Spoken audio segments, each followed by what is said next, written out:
एक राजा को दयालु और दानवीर कहलाने का बड़ा शौक था।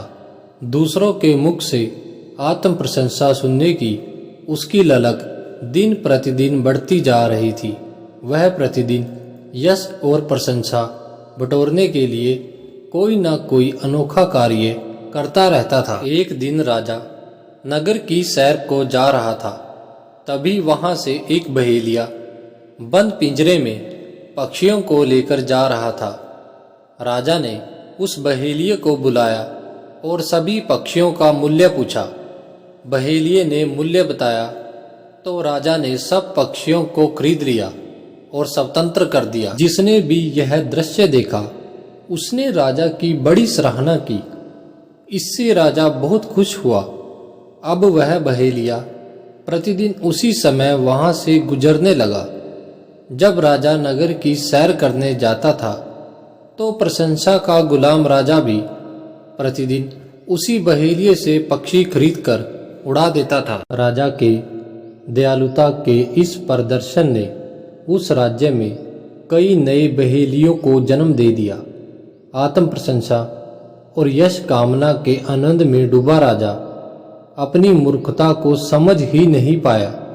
इसी बीच एक मनीषी का उस राज्य में आगमन हुआ।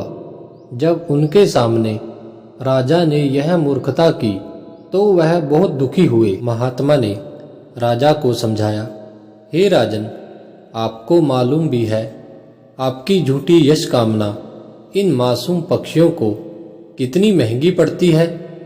बहेलियों पर आपके मन माने धन लुटाने के कारण कई नए बहेलिये पैदा हो गए। ये लालची बहेलिये प्रातःकाल आपके सामने प्रस्तुत करने के चक्कर में पता नहीं दिन भर कितने पक्षियों को परेशान करते होंगे। उनमें से कई निर्दोष पक्षी तो मर भी जाते होंगे।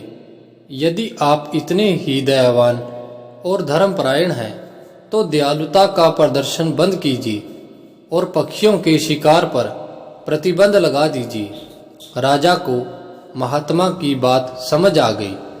उसने अपनी भूल के लिए महात्मा के सामने पश्चाताप व्यक्त किया और यश कामना की आकांक्षा छोड़कर वास्तविक दया धर्म के पालन की रीति नीति अपनाई। दूसरे ही दिन राजा ने सभी बहेलियों को कारावास में डलवा दिया और पूरे राज्य में पक्षियों के वध पर सख्त नियम ऐलान करवा दिया। शिक्षा।